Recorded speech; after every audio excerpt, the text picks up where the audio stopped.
Hey everybody, yeah, it's Sunday afternoon. Came out here to the park there with the Frisbee golf course. I'm sitting right here on the 7th hole. We just had a big group of about 8 come through. It's a damn near perfect day today. It's about 70 degrees, sunny, little breeze, just enough to keep it from getting overly hot, but it's a really gorgeous day, damn near perfect day. So I'm gonna return back to the go back to the that Samuel Adams Fall Sampler Pack. I'm gonna do one that I have not had before, as with most of them actually. I'm gonna do the Samuel Adams Harvest Pumpkin Ale. Disclaimer, like I said, I haven't had this before. I'm not a big fan of pumpkin ales. There's only one I really like, that Schlafly. I cannot get the Southern Tier pumpkin. Southern Tier is not available in our area, so I really got nothing to compare it to, but my favorite so far is the Schlafly. That will be my disclaimer. So anyway, let me get this Samuel Adams Pumpkin Ale in a glass and see what we got.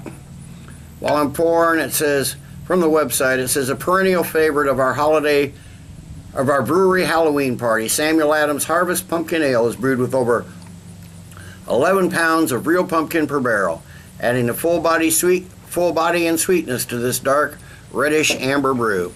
Comes in at 5.7% ABV. Well, they're right about the color. It's brown to a deep amber. Got just not even a finger of head here. I didn't pour too aggressively, but it's a good looking beer. Seems to be not a ton of carbonation streaming up that I can see. It's sort of opaque. It's not really clear, but it's a decent looking beer. Little more amber than I'm used to in a pumpkin beer. I'm used to them being orange, but let's get a nose on this and see what we have. Okay, I'm not, at least right up front here, I'm not getting a lot of the, maybe just a hint of the pumpkin. I'm getting the spices though, the nutmeg, the cinnamon, maybe a hint of clove, but it's really not a really strong flavor, just like a very subtle pumpkin, just almost non-existent pumpkin. Little allspice, a little clove, maybe a little ginger, but that's it. It certainly doesn't smell like some of the other pumpkin beers I've had. There's not a ton of pumpkin in the aroma. So let me give it a taste and see what we got.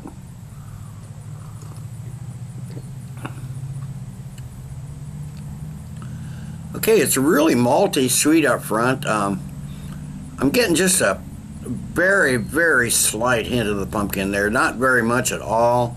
I'm not even really getting as many of the spices as I get on the nose.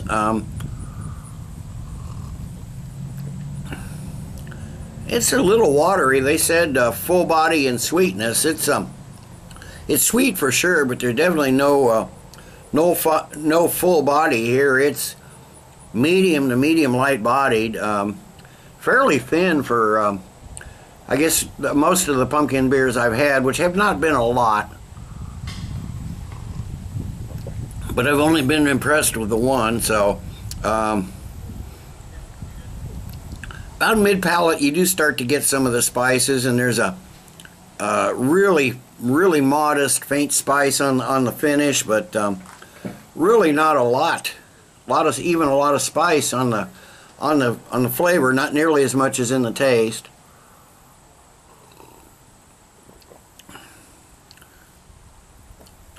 Just like I said, just a very slight hint of pumpkin. If they use 11 pounds per barrel, I think maybe they need to add a little more, because I'm not getting a ton of pumpkin flavor. And really, on the taste, the spices are almost non-existent too. This just tastes like a very sweet malty beer.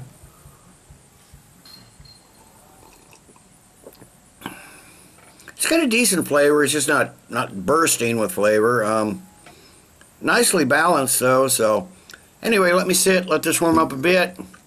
I'll come back after a while with the final thoughts and grade. It won't be too long because I got a football game to get back to that comes on in about 20 minutes. So be back after a while. Okay, I'm back. It's been 20 minutes or so. It's been a little longer than I expected. I had a train come through about a quarter mile from the tracks. Had another bunch of frisbee golfers come through. Some really lousy shots. The discs were all over the place. So anyway, I'm back. I noticed as it's warmed up, the pumpkin has come out a little bit more. I don't think this is one you want to drink straight from the fridge, but you don't want to get, let it get room temperature or anything, but pumpkin's still coming out a little bit more, but still not what I expected, not what I've become used to, even in some regularly mundane pumpkin ales. It's decent. It's drinkable. Still not bursting with flavor, but there's a little more there now that it's warmed up. But overall, as a pumpkin ale, and compared to some of the others I've drank, I'd give this a 4 out of 5 as a pumpkin ale. It's a decent drinkable ale. I mean, I wouldn't turn one down. I'd probably give it 6 out of 10. I'm going to average those two, and the Samuel Adams Harvest Pumpkin Ale, it's just average. 5 out of 10. It's okay. It's not bad. It's not good. It just is. So, till next time, everybody, cheers. Let's keep drinking good beer. Now I'm going to get home to that football game.